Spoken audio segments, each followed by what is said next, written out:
Have you ever had your rear view mirror fall off, slide off, like this?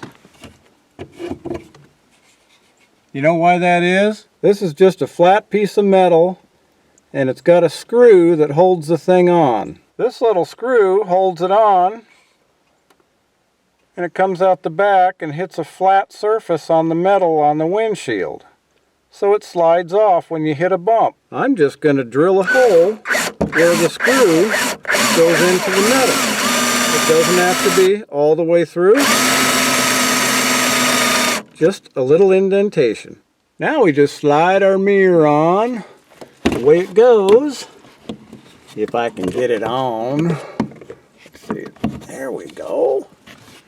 If you look at the screw, it's right there. And it goes right into that little indentation, and that mirror will never fall off. And that's how you do another thing that's simple, or it used to be simple. Maybe it isn't anymore.